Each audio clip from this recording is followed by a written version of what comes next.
Business Ethics Consortium has been doing this for over 20 years. We are a nonprofit and we are driven by membership, and that's how we can have all of these wonderful speakers. We always give a guiding principle. Our guiding principles were established in 2004, and this was when the wonderful people, including Lynn Flynn and others, came together and created Oklahoma Business Ethics. They came up with these values and these ideals, and every meeting we have somebody present one of their guidelines that speaks to them business-wise or personally. And today we have a wonderful gentleman, Ken Short, who is a board member, and his company, OneOak, has been a long-time supporter of Oklahoma ethics. So Ken, come on up. He is the Chief Compliance Officer and Senior Legal Counsel at OneOak, and it is our privilege to have him present today. Thank you.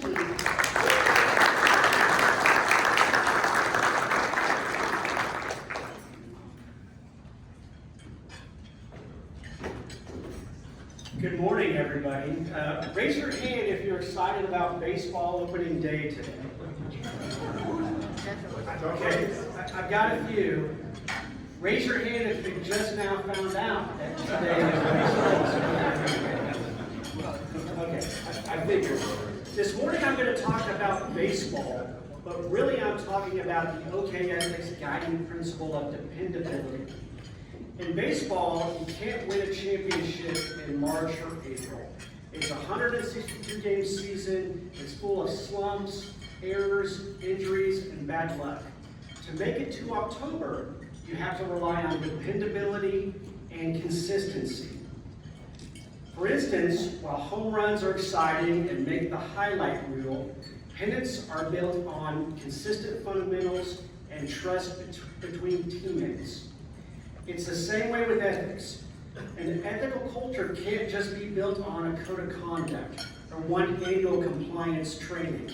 It's built on the consistency of daily habits, reporting concerns, disclosing conflicts of interest, following procedures and policies, treating each other with dignity and respect.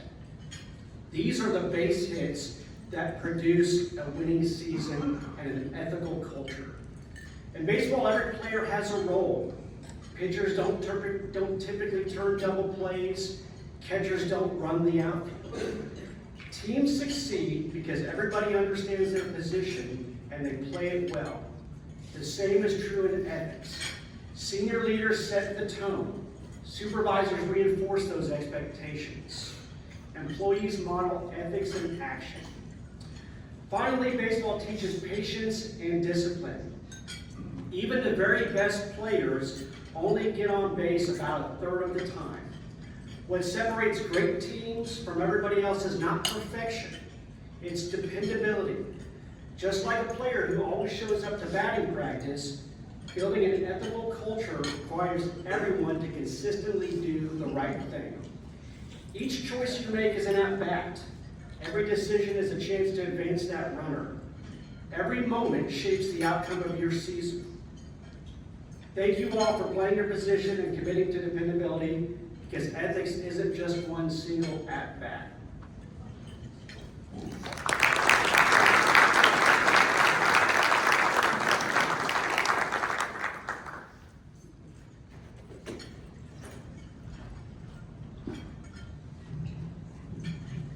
Hi, welcome everybody. My name is April Roy, and I'm the Senior Director of Ethics and Compliance at the Nordam Group, and I am the co-chair, co-membership chair.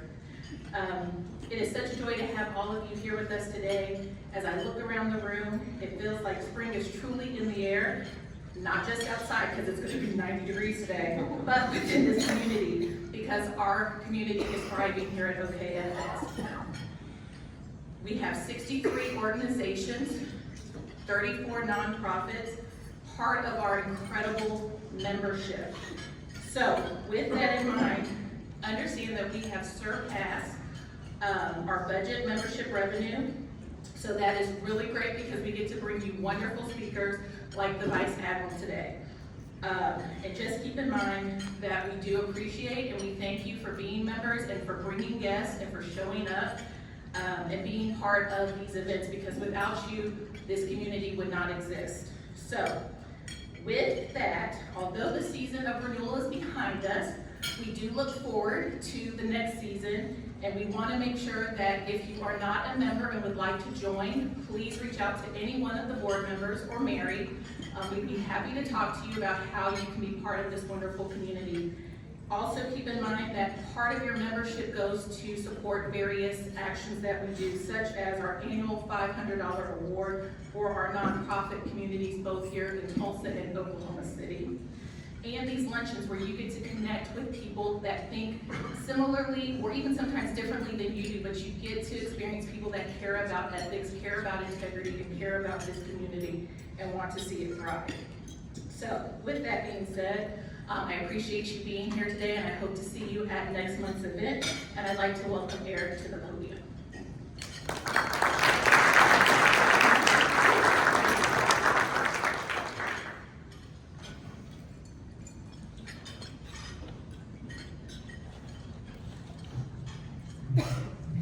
All right, thanks, April. Hi, my name is Eric Olson. I'm the Director of Compliance at Helmer Campaign and the co-chair for the Programs Committee for OK Ethics. On your card, on your table, there's a card with some of the speakers coming up, but also I just want to mention that in April, we're going to hold our awards program featuring Paula Shannon as our keynote speaker. Her program is titled Integrity by Design. And in today's world and what's going on, integrity is very, very important to success in just ethics around the world and internally. Paula is the founder and owner of Whole Leader Lab and has valuable insights into what she will share.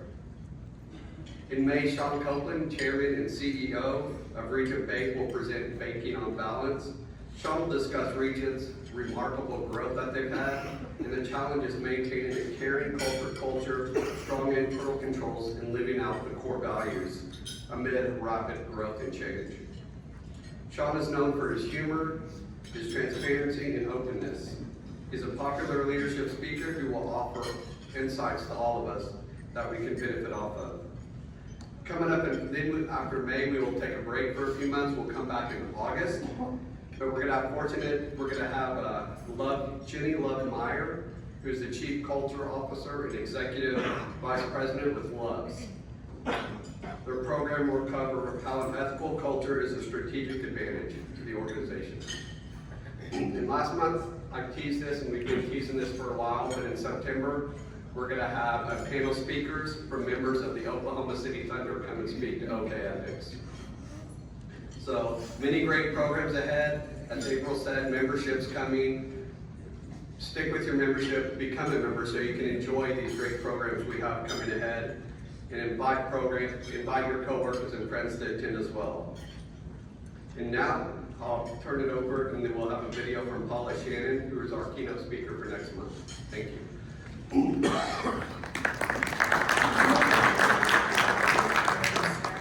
And someone on your team needs feedback that they're not going to love to hear. And you think, not today, I'll catch them next time, and you walk by. Or the meeting where the key individuals who will be delivering the decision that's being made have gone quiet. And you know what that silence means. The decision won't hold. The time's almost up, everyone's already reaching for their phones, and it's just easier to let it go than to be the one who slows everything down. That's not a character flaw. That's being human. And it's exactly where integrity either holds or quietly starts to slip. The truth is, ethical leadership isn't mostly about the big moments. It's built or eroded in the small, everyday choices we make when the pressure's on, the moments we stay in the discomfort and the moments we don't. In April, I'm bringing a session to the Oklahoma Business Ethics Consortium called Integrity by Design. Everyday courage is a leadership skill. We're going to get practical. You'll get clear on what pulls you away from your values under pressure and why. You'll understand how the way you're wired shapes how you lead through complexity and how you build or unintentionally erode trust with the people around you. And you'll lead with concrete moves for staying grounded when the moment is hard and the exit is easy. We can automate a lot. We cannot automate courage. Knowing yourself, understanding others, leading with clarity, that's what builds integrity and durable decisions. As our world accelerates, that capacity has never mattered more. I'm Paula Shannon, founder of Whole Leader Lab, and I hope to see you in April.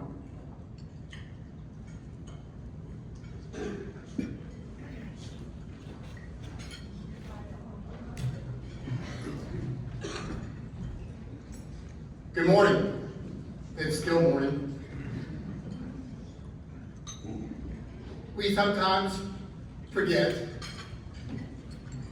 but we probably don't even want to think about it. We look over at the Oklahoma sunshine, sunrises, sunsets, going to gathering place. There's evil in this world. There are people who hate us.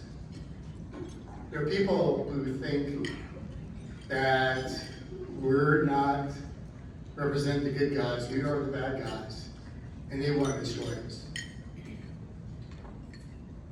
My name is Rocky Bowens. I am known as the husband of Lynn Flynn. I graduated from the U.S. Naval Academy. I went into the Civil Engineer Corps, and currently honored to volunteer to be the chair of the USS Oklahoma submarine that's being built, the commission committee.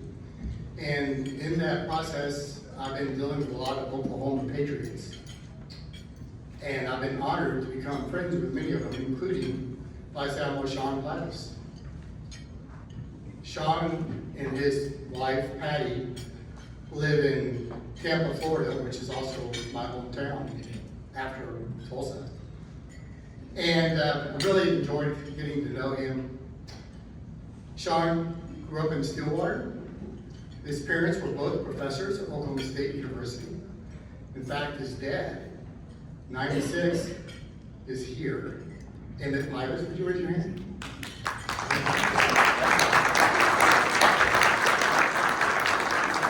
And he still drives, probably better than me. Very, very to the tact. And he also shared with me, Emma shared with me that he had two children. It was Sean and Nani. And asked him which was the most easiest to raise. And he goes, oh, by far, Nani. So it didn't surprise me whatsoever. So we're so grateful for Dr. Nani Pybus to be here with us today. She is critiquing her brother really well. Sean was a very independent child. He went and signed up for college and signed up for the Navy ROTC without even telling his parents. He went to Rochester College in New York with a full scholarship. And right after scholarship, he went straight into the Navy SEAL intensive, rigorous program. His parents, being professors at OSU, would house international students at their home. They had one young lady who was there staying at their house who kept looking at the picture of Sean on the shelf in his dashing uniform, and she declared, without even meeting him, I'm going to marry that guy someday. And she did. And we're so thankful for that, because she's definitely the brains of the outfit. They have 3 incredible children. You'll be interested to know all 3 went into the military. In fact, his daughter is a submarine naval officer. So cutting edge. They're both very, very proud of their children. And Sean, without his humility, would say they got their brains from their mom.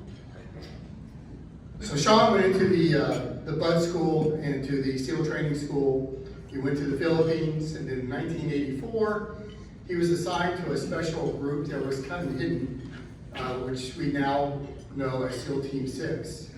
Also in 1984, I was assigned to the same group, but not as a SEAL, I was their engineer. I built the things that Sean blew up. The interesting thing was, I went to work one day, and out of the blue, everybody was gone. They quickly took off and went on a special mission. I will say something.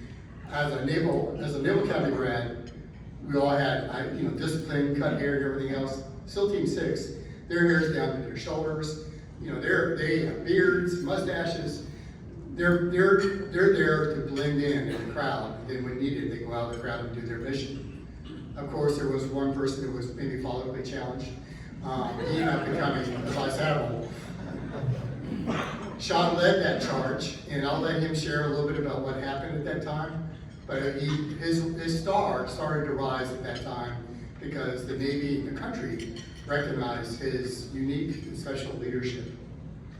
After SEAL Team 6, he had multiple secret missions, which he won't even talk about, and not even to his family. And then he ended up becoming the XO of SEAL Team 2. He did go to postgraduate school at the Navy War College. He received his first star as an admiral in 2007 and continued to have several cool commands. He was in NATO as their special operations specialist and commander. He was the commander of Warfare Unit 2 in Germany. He was the commander of Naval Special Warfare Group 1. I'm not even going to begin to tell you all the awards and medals he has. I'd be here for a long time with this microphone. He is truly a treasure for the United States for what he's done for our country. But you can see that if you Google his name. He then was what we call the J3, the Director of Operations for the U.S. Special Operations Command in Tampa, Florida. Tampa, Florida is the headquarters, the Pentagon, if you will, for Special Operations. And eventually he retired as the Deputy Commander for that command in Tampa. That made him the highest SEAL in the country upon his retirement and the #2 Special Operations Officer in the nation. He served in every continent in this country except Antarctica because the penguins haven't organized yet, but they're trying.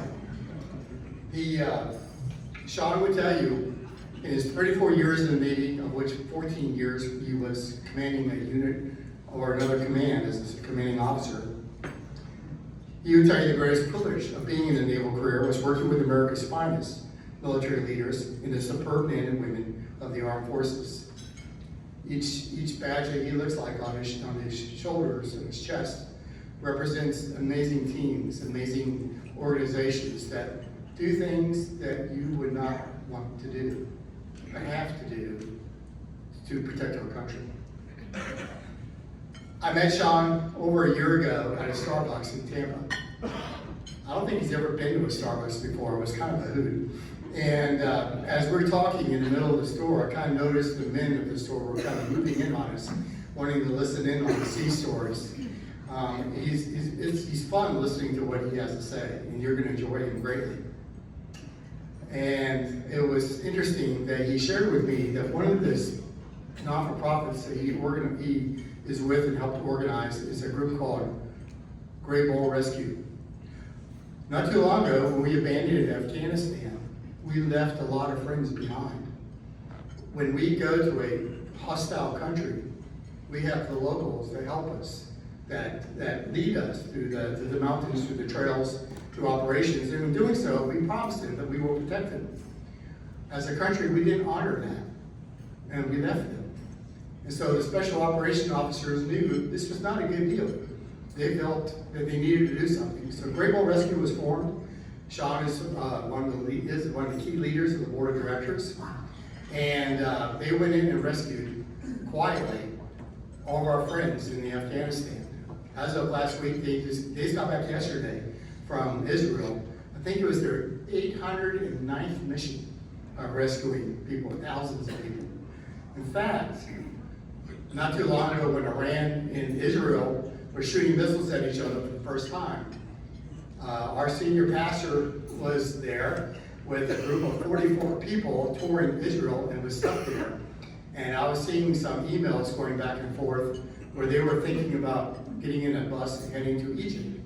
I reached out to a retired chief of naval intelligence, saying, "Is that a good thing?" And they're like, "No, you need to stop and do whatever you can to stop them." I'm like, "Oh, great, that's going to be pretty difficult with that group." And so I reached out to Sean. I said, "Sean, here's the deal. I need some help. Can we get them out of Israel?" And his email response was one word: stand by. And I jumped up. I was like, "Yes!"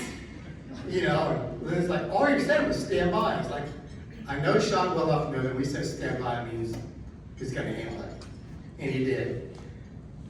There may be members in this room who have been rescued by Sean in the Great Bull Rescue. If they are, would you please stand up?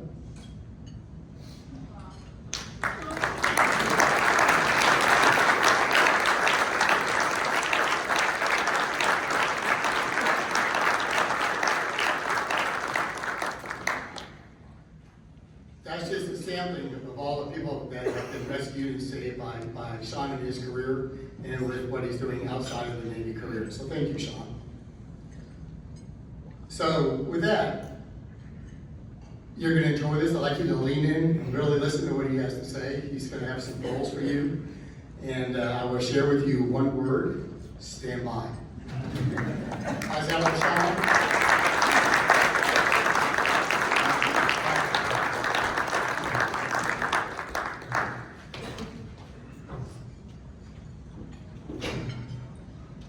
I'll Venmo you later, Mike. And one correction, I have not always been follically challenged.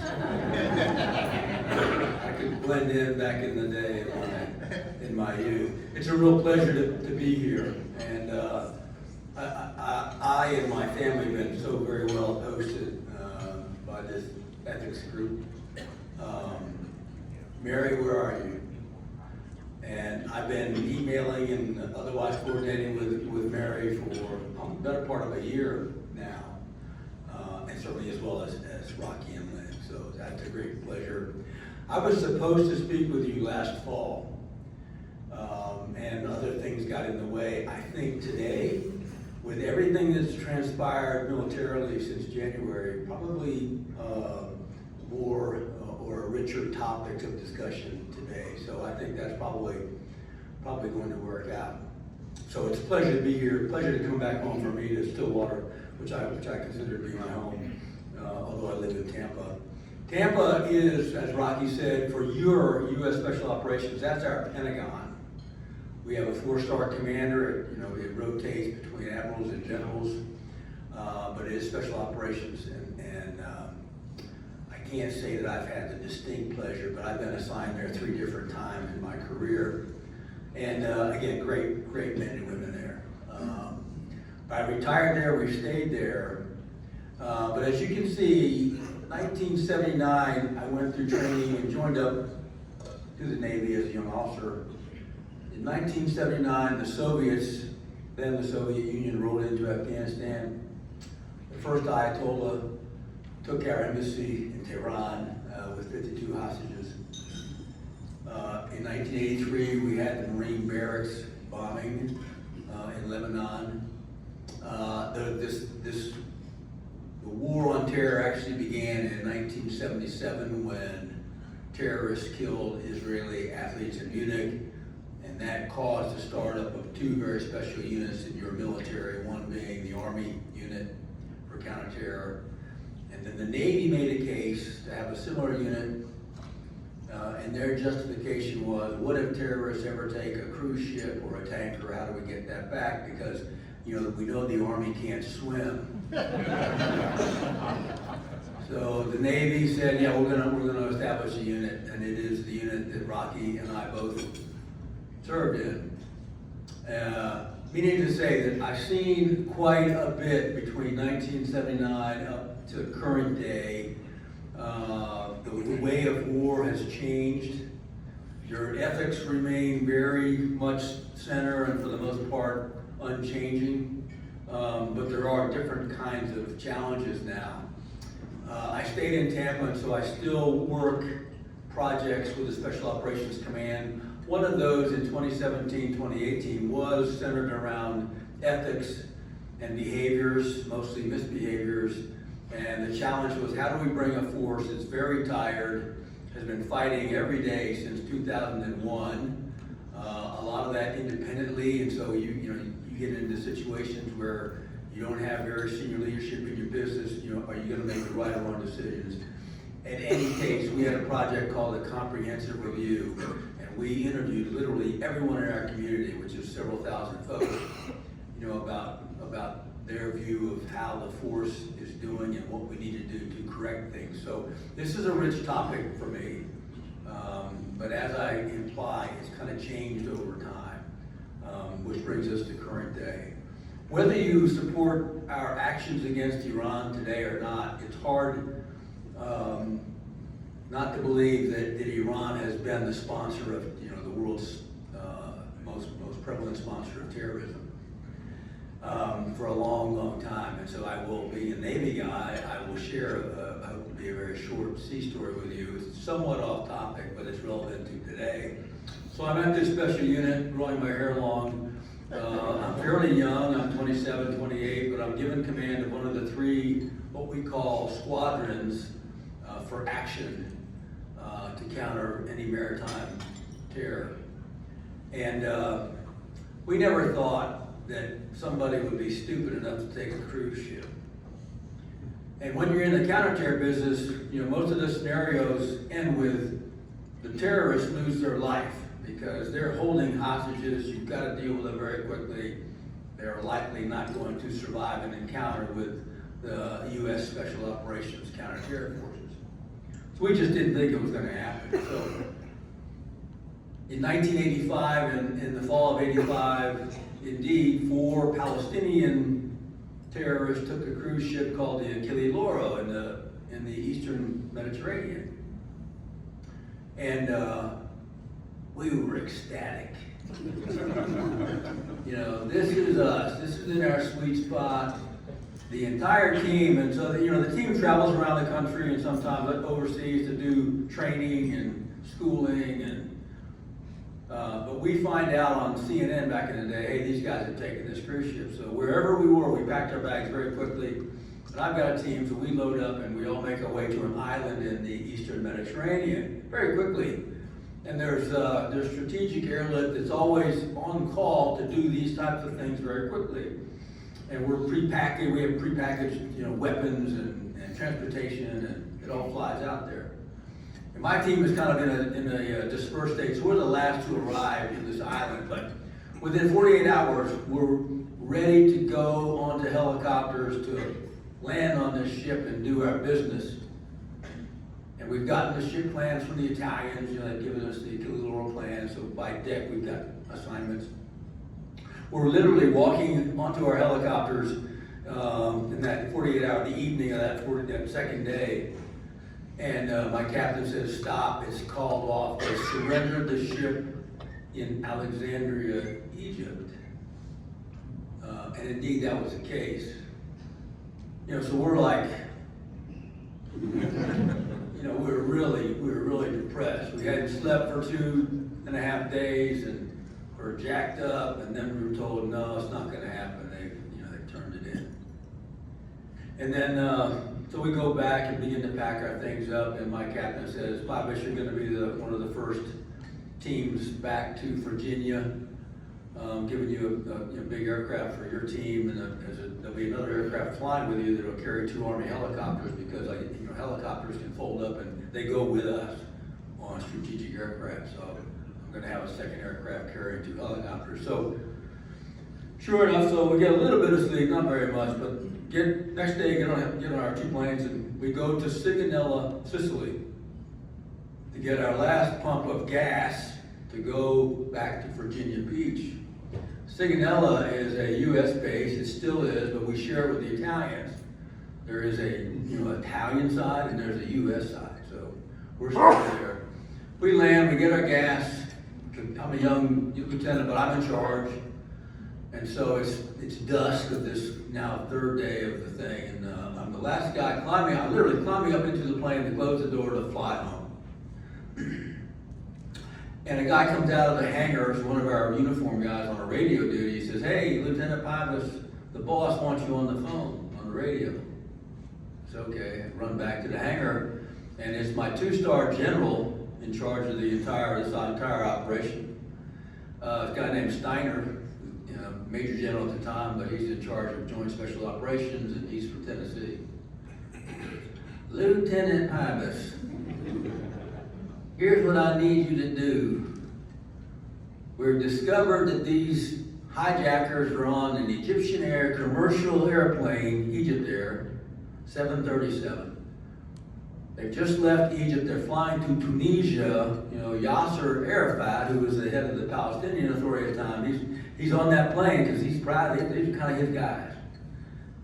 He's got the head planner of this hijack, we know, a guy named Abu Abbas. He's also on the plane, not a hijacker, but he was the mastermind of it. So they're all on this Egypt airplane. It says, we're going to intercept that airplane with our U.S. Navy carrier aircraft from the USS Saratoga, and we're gonna force it down to Sigonella, and I want you to be the reception committee for this airplane.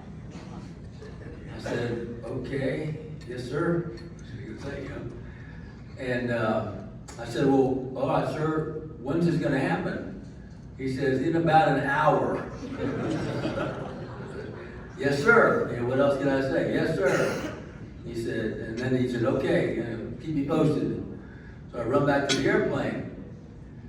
Now, I've got about 45 guys in this airplane, and they've all been up for almost 3 days now. And not only are they ready to sleep, but they also take what we call Blue Bomber, which will just knock you out, you know, in anticipation of going, you know, across the pond back to Virginia. So they've taken these, you know, these medications. I run up and said, get your shit on. You know, we've got an operation to do. We've got a second chance at these guys. They commenced vomiting all over the aircraft and, on the ramp in their excitement. You know, they're happy. They're happy to do that. So lesson number one, you know, in our business, it was always important that we kept our tools with us at all times, at least a basic loadout of tools. You can imagine what I'm referring to, but we didn't go anywhere without our tools. Not all of them, perhaps, but we always, that was our job to be ready to do. You know, and I would tell you, many of you in the business community, always have your tools. Maybe it's a brief in your head, or you know, a PowerPoint, whatever. But you never know when you'll be asked to, you know, to offer advice or solution. And so we had enough to do what we anticipated doing. So they start running around unloading. I tell the helicopters to unload and set up, which they can do in about 30 minutes. So they're unloading 2 helicopters. Eventually we put our snipers on board those helicopters. I'm called back to the radio, and I leave the planning in the hands of a couple of very senior guys that are working with me. I go back to the radio, and of course it's my Navy Captain SEAL, you know, just, Pybus, you know what you're doing? I said, I think I do, sir. Can you do anything about it? So yeah, he's okay. Well, you know, we'll be flying in right after that Egypt plane lands. We're gonna fly in to follow. We've got additional shooters, and we'll have the 2-star with us and things like that. So just, you know, try to hold these guys in place until we get there. So right to that. Go back.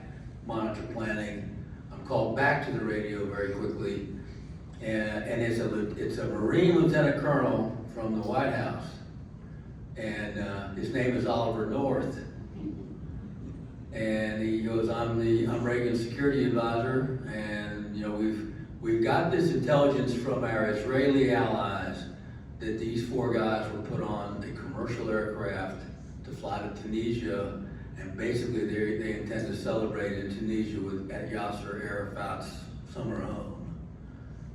And he said, you got this? I said, yes, sir. I think I do. You know, so I go back, and we have by this time gotten the Navy Captain Commander of Sigonella, the Navy guy with his executive officer, and we've asked him for some vehicles and some stuff, you know, that he quickly provides. I think he also got a call from senior people to support us. So that's all rolling, and we've got a very good contingency plan. I'm called back to the radio one final time, and it's President Reagan. And he goes, you got what you need? I said, yes, sir, we think we do. He said, well, you know, good luck and Godspeed. I said, yes, sir. I go back. And so, the Navy aviators off the U.S. carrier, you know, the USS carrier Saratoga, they do a great, phenomenal job at night finding a civilian aircraft in a very, very heavily trafficked pattern. That's a whole different story, and it's really heroic, what those aviators did that night to find that airplane. But they in Top Gun style, they found the aircraft, they identified, they flew up next to it, visually and said, hey, follow me. And they brought that plane to us in Sigonella. Now, I positioned myself in the middle of, center of a runway, because we didn't know which way this plane was gonna land, forget the orientation, north or south, whatever, but he could land one of two ways. The wind was really negligible, so I centered myself in the middle with a vehicle, a truck, kind of a bread truck-like thing. And then there are people at either end of the runway to do their reception of this aircraft when it came in. Now, none of my SEALs, they didn't want to drive because they wanted to be carrying guns and jump out and do stuff right away. So I need to find a driver. I have a Marine who's a counterintelligence guy, really good Marine, really good at his job. He said, hey, I'll drive. So, okay, Lenny, you're going to drive. So, in SEAL training, we're taught to deal with adrenaline, get excited about things, but you have to, eye on the job. Don't let adrenaline overtake what you need to do to be effective. Well, Lenny didn't have some of that. So sure enough, and it's dark now. It's this night, it's our time, and the plane lands, it's forced down, the plane lands. So we accelerate the truck, turn down the runway to follow, and Lenny's so excited, he puts the truck up on 2 wheels. And I'm going, now what? And fortunately, the truck stabilizes, we follow the airplane, but it's one of those things, if that had happened and jams the runway, the whole thing, probably would have stopped the plane, but the runway's jammed, I might have been hurt or killed, just can't imagine. So it's funny now, it wasn't funny then. Anyway, so the plane pulls off the runway and we stop it. And I have in my assault team, a young man whose father was Egyptian doctor, but he grew up in Michigan, but I made an assumption. I told him I had a bullhorn out, the plane stopped, they're looking out, you can tell the passengers are really scared. They're looking, the lights are looking out and they see this force. Guys with big guns, helicopters and stuff like that. I go, oh, this is not the party I expected. So I get, hey Hash, here's the bullhorn, tell the pilot to open the door. He takes the bullhorn, goes up to the side of the plane and open the door. No, Hash, in Egyptian. I don't know any Egyptian. That's the number 2, with my Marine and my Egyptian, you gotta kind of know your people, what they're capable of. It pays off. So, again, kind of funny, but not, now.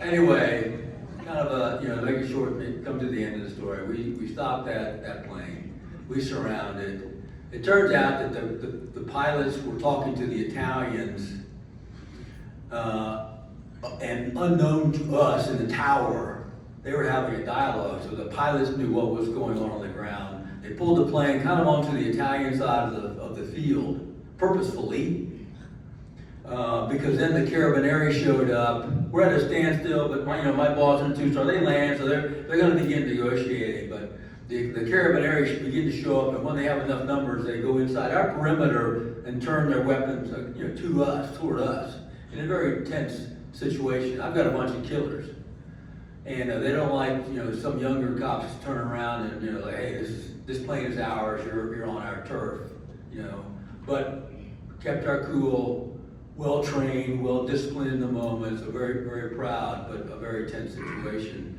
And then negotiations began. So the 2-star general took over, talking to everybody, and ultimately we kind of were told to pack up and get ready to go back home. So we stood down and packed up. The 4 terrorists were taken off the aircraft and given to the Italians. They served prison time, a good bit of prison time. Certainly Yasser Arafat and Abu Abbas, they claimed diplomatic privilege, and so they were allowed to go about their business. The Italian government fell. Prime Minister Craxi's government fell, as a result of the U.S. operating on their soil, kind of without prearranged permission. That's not how the terror world works. You know, we did what we thought was necessary. You know, we had a commander-in-chief at the White House that made a very, pretty quick decision, you know, with an imaginative national security advisor that, hey, we can still get these guys. The one thing that we did not know at that time, as we packed up to leave, was that these terrorists had killed an American on that ship, Leon Klinghoffer. In a wheelchair, they threw him overboard. Now, you're going through a manifest at the port in Egypt and who's what, where, so it just wasn't known at the time. Had we known that these guys had killed an American, there would have been a different outcome there. I can't quite say what it would have been, but it would have been a bit different. We found Abu Abbas living in Baghdad in 2005. He was taken, he died of a heart attack within 24 hours. Go figure. So there's a bit of karma, but my whole thing was, this Iran thing for me personally kind of goes back, all the way back to 1985 for our force. So that's the sea story. There are no speaker fees here involved. These are benevolence that I'm involved with. Google them at your leisure. I'm the chairman of the Navy SEAL Foundation, which is the largest benevolent for the SEAL community. I've been the chairman for almost 10 years, and it serves not only the active force, but the families, importantly, and our retired SEALs. So they do a lot of great work. In Tampa proper, there is a Special Operations Memorial on the Special Operations Command campus. It's small. But it recognizes all of our fallen going back to Vietnam, and of course I'm the chairman of that as well. Rocky mentioned Great Bull Rescue. There's really kind of two guys with very, very special skills that live in Tampa. Were they to be hit by a bus, we'd be out of luck here. But they work in networking, both friendly and adversary networks. They know these connections over a lifetime of service. We don't arm ourselves to go and do this thing. This is all just walking and talking and knowing how things work and where things are and who is who in the zoo in the most dangerous parts of the world. If you're an American, if you hold a blue passport, we will try to get you out.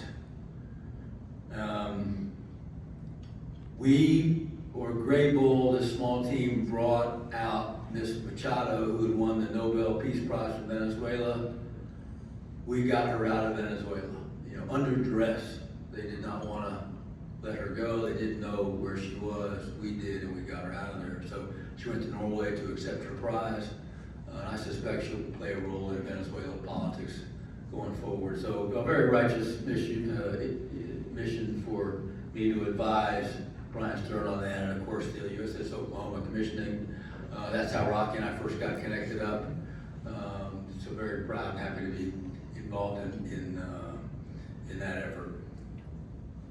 I want to talk about not so much ethics, but behaviors. It's easier for me to talk about behaviors, good and bad. It's a little harder to talk ethics, but there is certainly a close relationship there. So that's my intent. Over a long career, I've seen a lot, and what I'll talk about today is really either from firsthand or very privileged knowledge of the three vignettes that I'll share with you today, and try to pull out some lessons that are also applicable in the business of the civilian world. And as I mentioned, we in the SEAL or the Special Operations community, we've had our own challenges in this area. It's important for the United States military to maintain the moral high ground as we fight our adversaries around the world. We're not always successful at doing that, but it's a going-in position to maintain that moral and ethical position.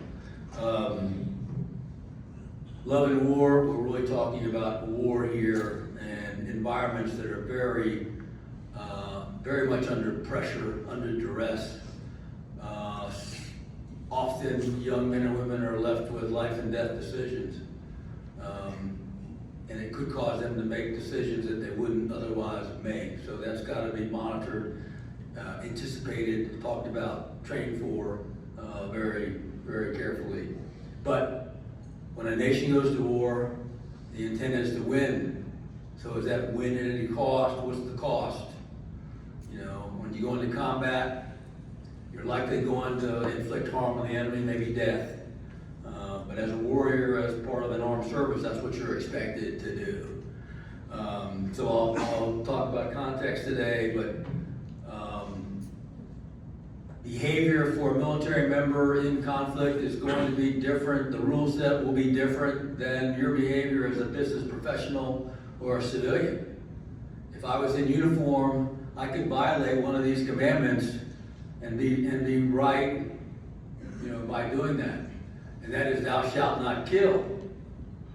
So again, context is hugely important when we're talking about military behaviors and ethics. Certainly for the Judeo-Christian world, this remains a very, very much a cornerstone of behavior, at least a starting point, still very much in effect. The SEAL community, you know, for a long, long time when I first came in, the only slogan that we had is, you know, the only easy day was yesterday. And that was true in training, certainly, but it carried on. We didn't have anything else. You know, we had a great reputation from Vietnam, and that was enough. There wasn't much written down, certainly nothing like this. 2 years, 3 years after 9/11, we were having some problems, because for this generation, it was the first time they had been in sustained combat every day, you know, since Vietnam, which wasn't their experience. And so, again, they're excited to serve and be in special operations or be a SEAL, but there's a lot of independent duty now. They're chasing people in Afghanistan and Iraq, and so we began to see some misbehavior, you know, some self-serving missions or activities that needed to be corrected.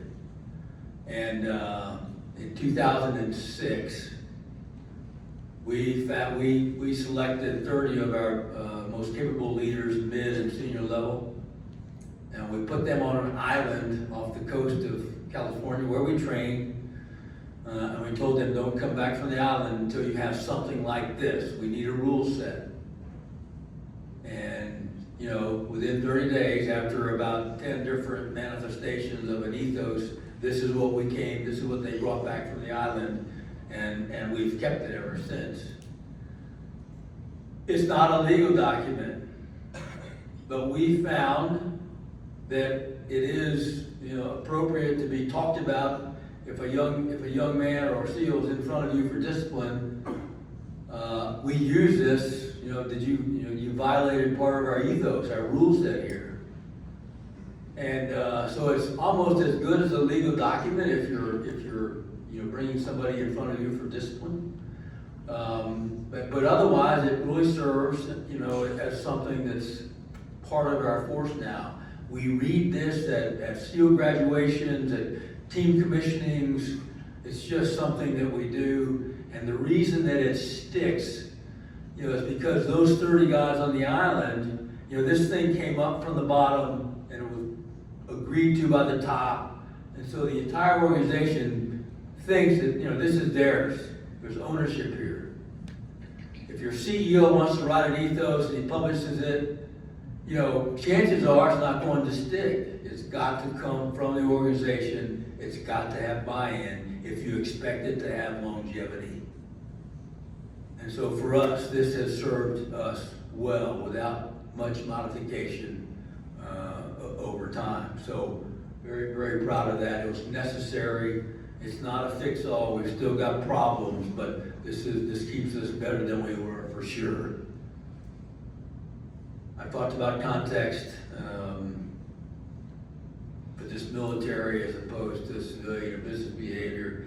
You know, the young men and women in your military, they often join for action and adventure. They want to travel. They want to do exciting things, and that's their bias. You know, they want to act. Well, as we all know, sometimes, you know, if you act first and think later, it may not be a good decision.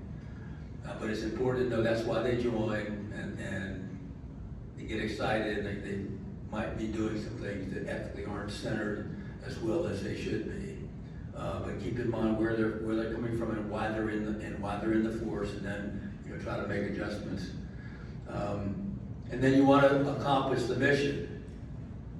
Okay, mission accomplishment is important, but at what cost? I mentioned, you want to maintain the moral high ground. So sometimes in an effort to accomplish the mission, they might be doing the wrong things or cutting corners. So that's all exaggerated when you're talking about U.S. Special Operations.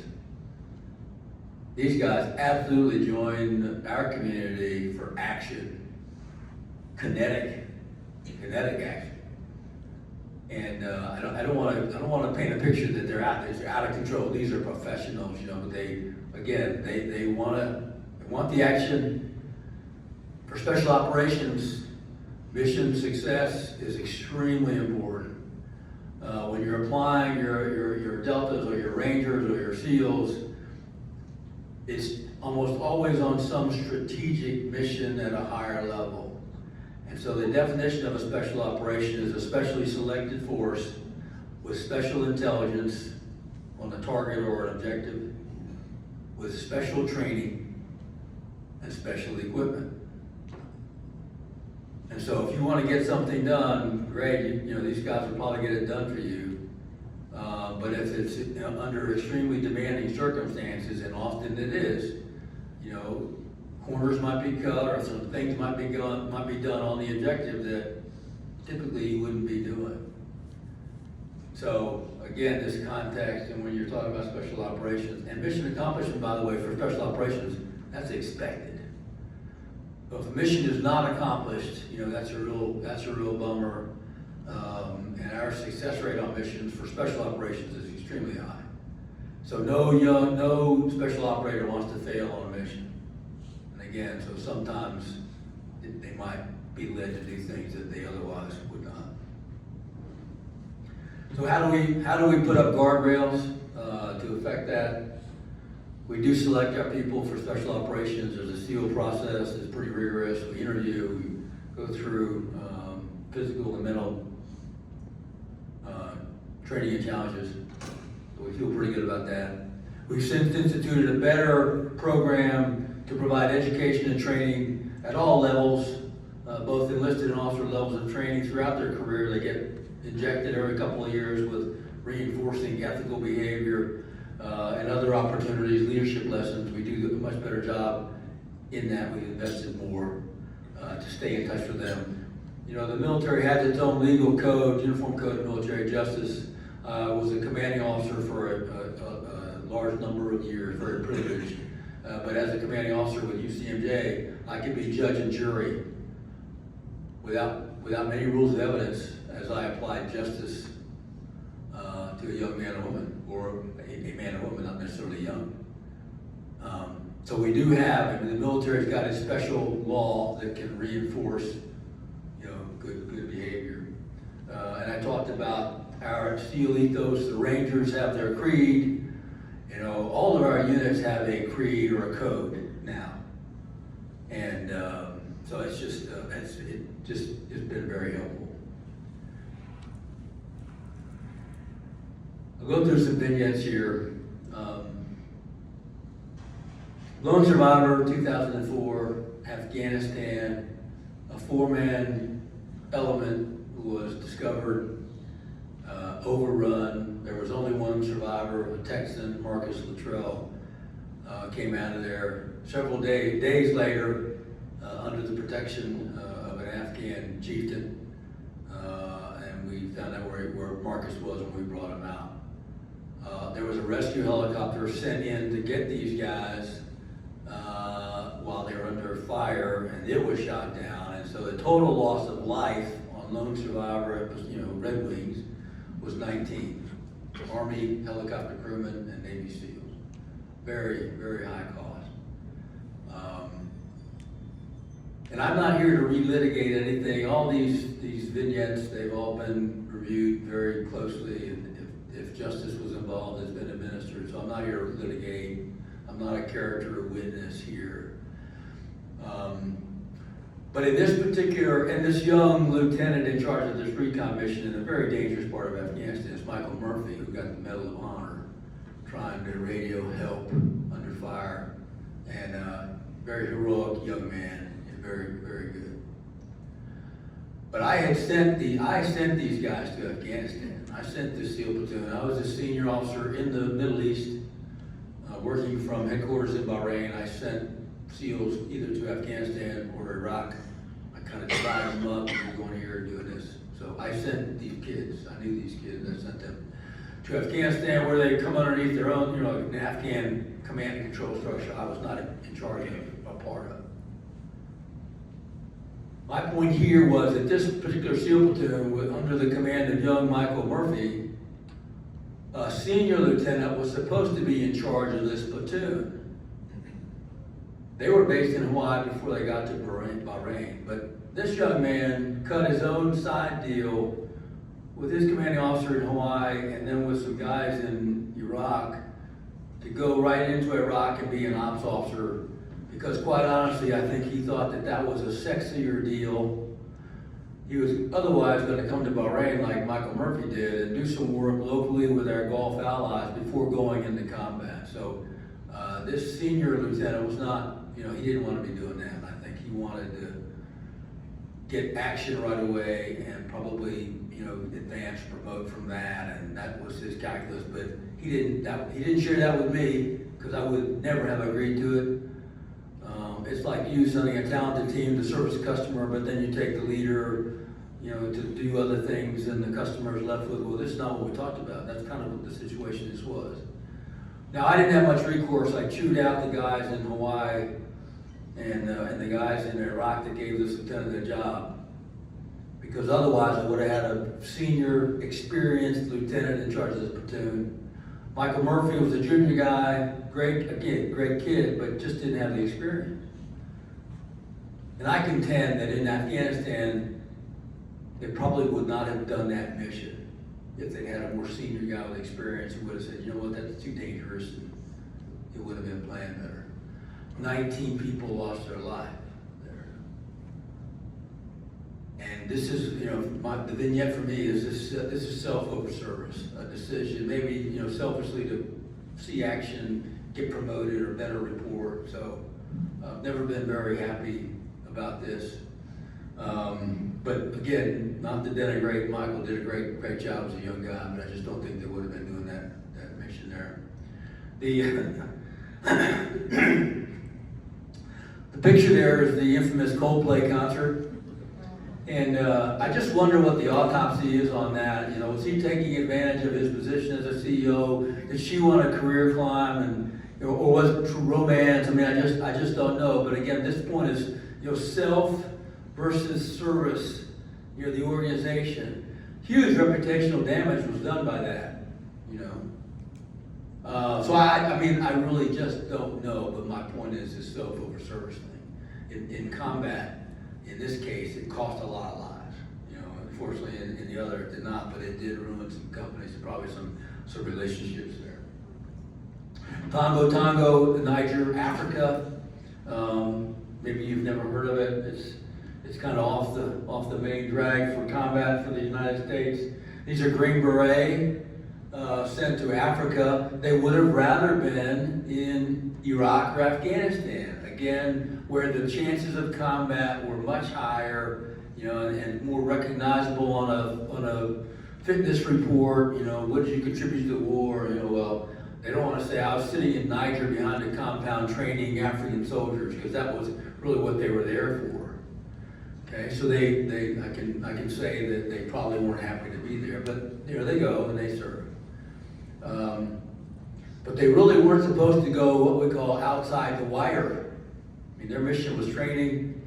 They wanted to go outside the wire, and there were bad guys in that area. ISIS franchise was in that area, very deadly, had been killing Nigerians and Chadians.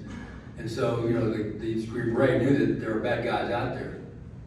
Well, to some degree, they exaggerated or fabricated a reason to go outside the wire on a reconnaissance mission in pursuit of at least evidence of these guys or to try to pin down their location.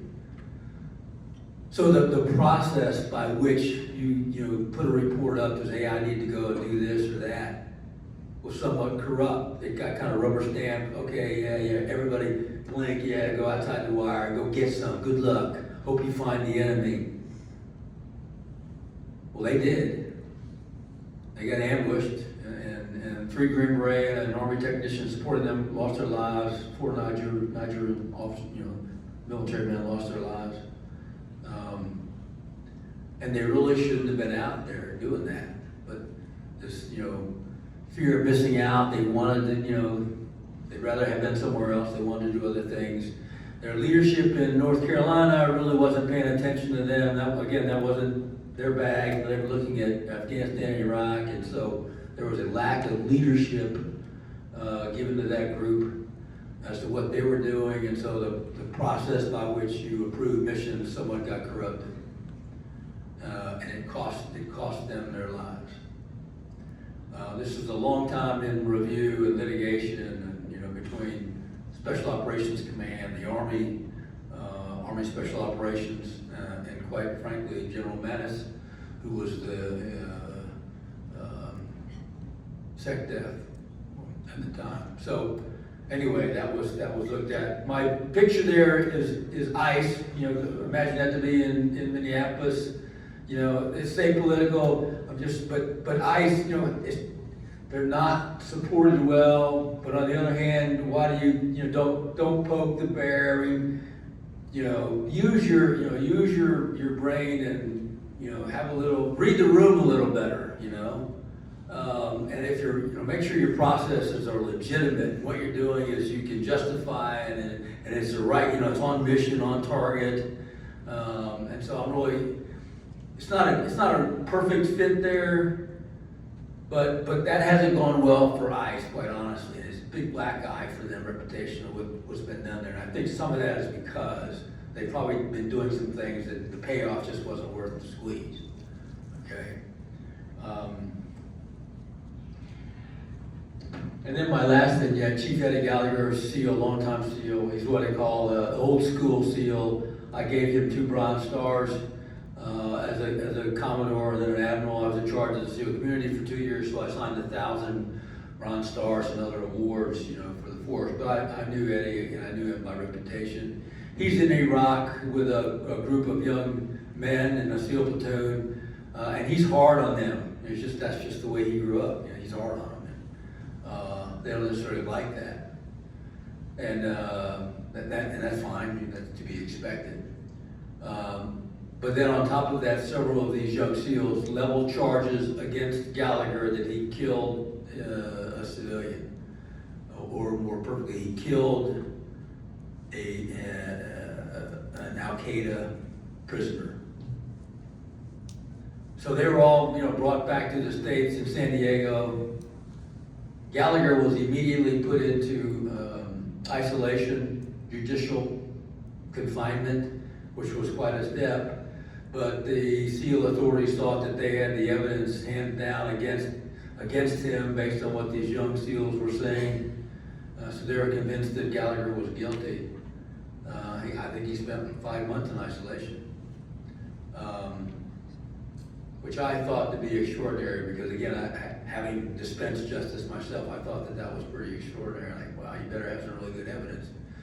I was told they did. Well, it turns out they did not. Case went to trial. The Navy Investigative Service, the Navy CID, screwed up the case. And Gallagher the case was dismissed. He was found not guilty. One of those young SEALs who had been given immunity for his testimony ended up testifying that he in fact killed the prisoner. The kid with immunity. So the case just collapsed. So I don't know whether Gallagher was guilty or not. But as it turns out, the SEAL team that he was supporting and had been for a good bit of time, those guys had been sent back to Iraq, and they were sent home, the entire deployment. When you send a SEAL organization home from conflict, it's a big deal. the skipper, the XO, the senior enlisted leader were all fired. And this is to me evidence that this team had been allowed to kind of go off track. There was no leadership engagement from on high to get them back on the track. So for several years, they were just doing things that they wanted to do or thought was right, when in fact it was not. So if your leadership doesn't engage some of your organizations on a regular basis, make sure to azimuth check where they're going, what they're doing, and how they're doing it, you're gonna run a risk. And this case divided our SEAL community 50-50. It's still a problem for us, this whole thing. Young men accusing their senior leader of doing bad things, but the case fell apart and the president got involved. So I'm not here to say Eddie was guilty or not. It wasn't prosecuted well. But I do know with great confidence that that particular team from which he came from was allowed to do their own thing for several years, and they were doing the wrong things and growing their own leadership from within that kept doing the wrong things. So don't let that happen to your organizations. And I try to call that out. Engage leadership.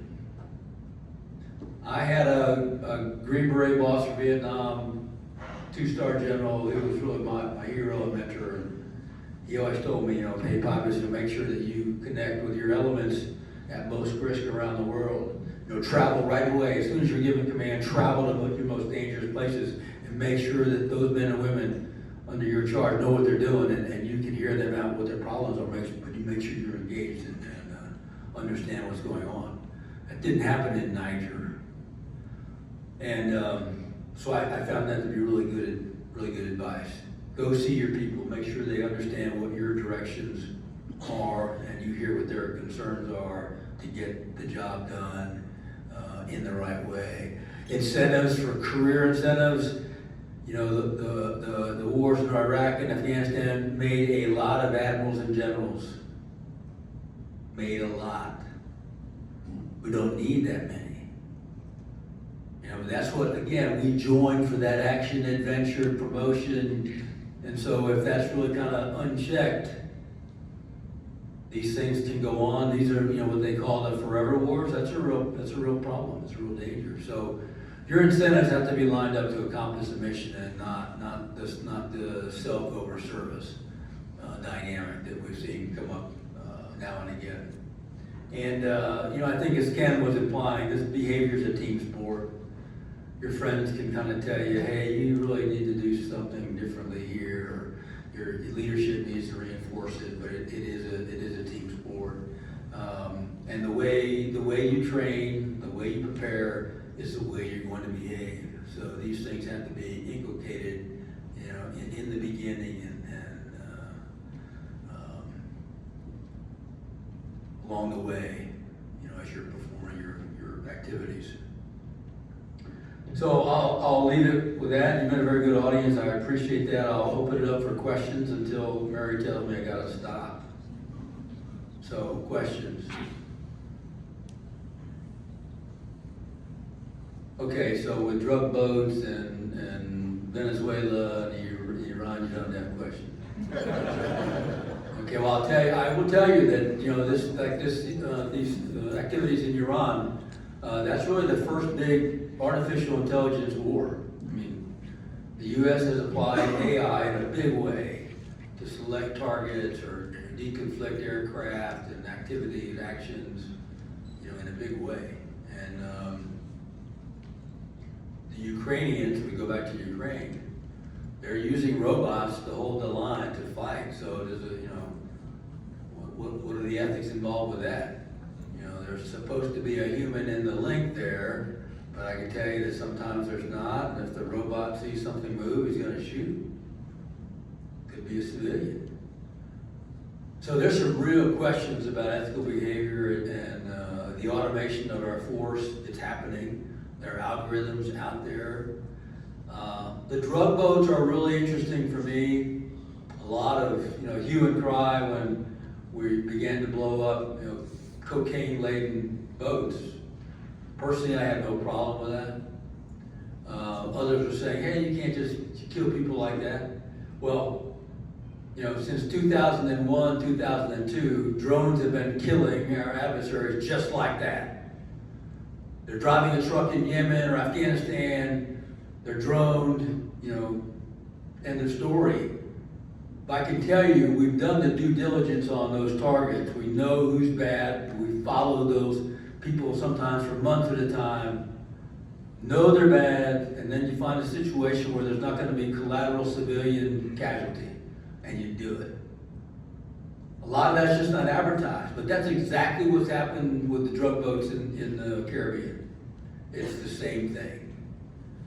We know those are narcs. The work in front has been done. Those are bad guys, a bad boat full of a weapon of mass destruction, and they're done. So to think that, well, that's never happened, it's been happening for 20 years. We've been using drones, to eliminate our adversaries, okay? So it's just, of course, politics are kind of hard to follow, but that's really nothing, quite frankly, nothing new. I'm not saying it's great, we'll continue to do it, but I will tell you that due diligence is done. We don't want that to kill innocents. We go to great lengths to minimize collateral damage. And we have a lot of sensors, so it's just not done randomly or, So you should be very proud of your men and women. This final thing is, these kids like today, and our recruiting is really good. These men and women are just phenomenal. And I've never seen anything like Venezuela.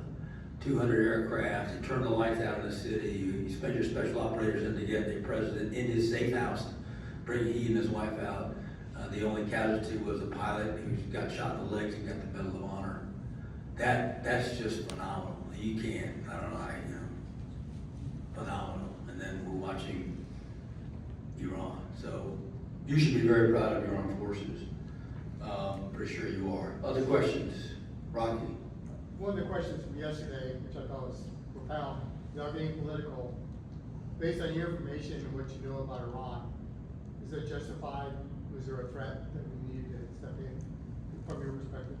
I do think they pose an imminent threat.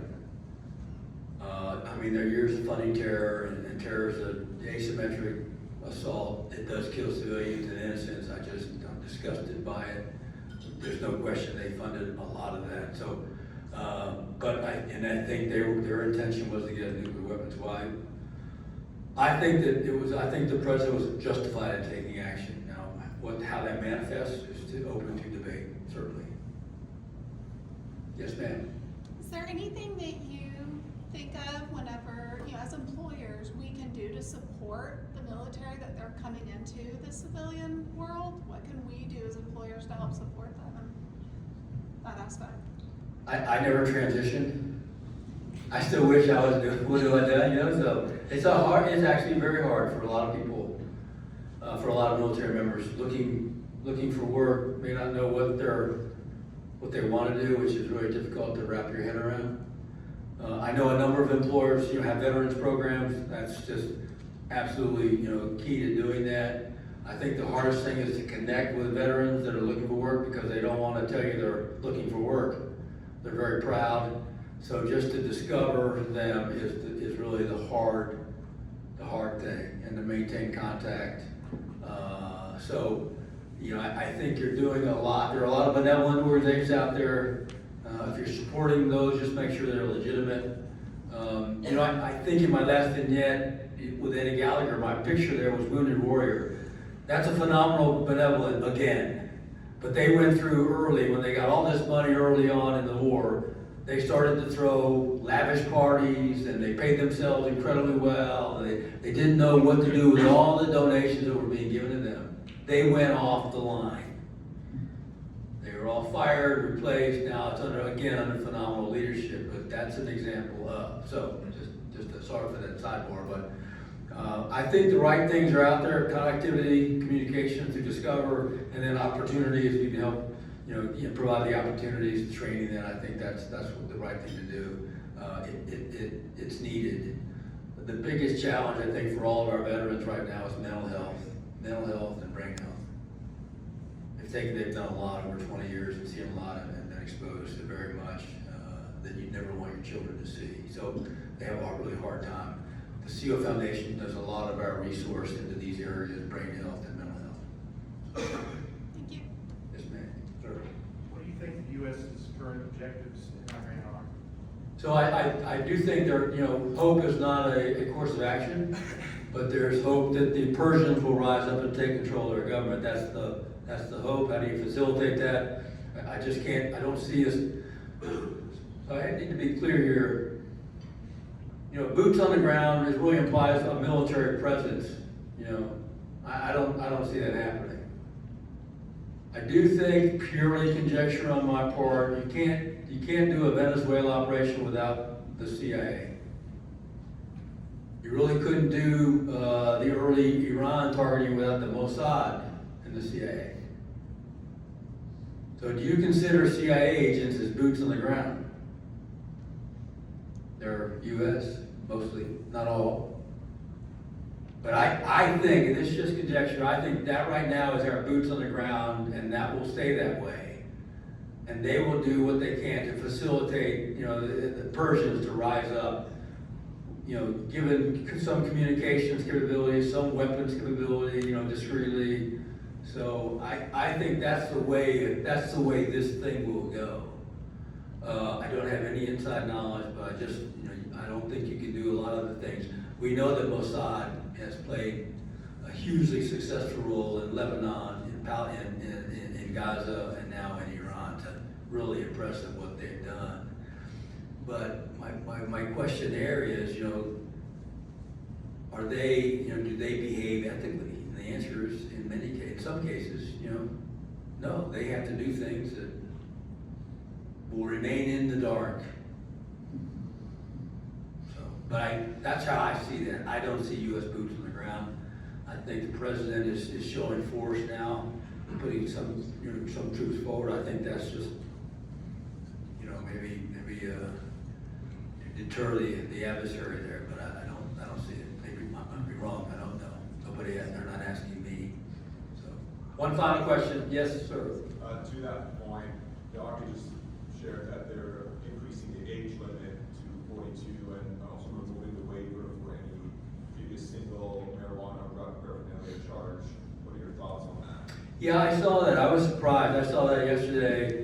I'm surprised because the numbers for recruiting are pretty high. They're pretty well. The young kid had smoked a joint in high school. The military, wouldn't take him now. We don't, not going to take you. So I think I'm okay with that. Quite honestly, I'm okay with that. But the age limit, yeah, I guess I'm just not sure why they're doing that. So let me shift over. I was a special operator. When I joined up, it was big biceps with guns. That was your iconic special operations guy. It's not that way now. My son with a laptop can do a special operation. With a laptop. And so you might have a geeky 18-year-old out of high school, but he's a whiz on the laptop and networks, and we need him. He's not going to get through our SEAL training, but we need to get him. He needs to come in. So him or her, doesn't matter. But so what you need in your force is changing. We need to change over time and make sure that we're not excluding those with relevant talents. And today, that's operating autonomous vehicles, using AI, what it takes to be successful. So the force has to change with time. Okay. Thanks very much. I really enjoyed talking with you.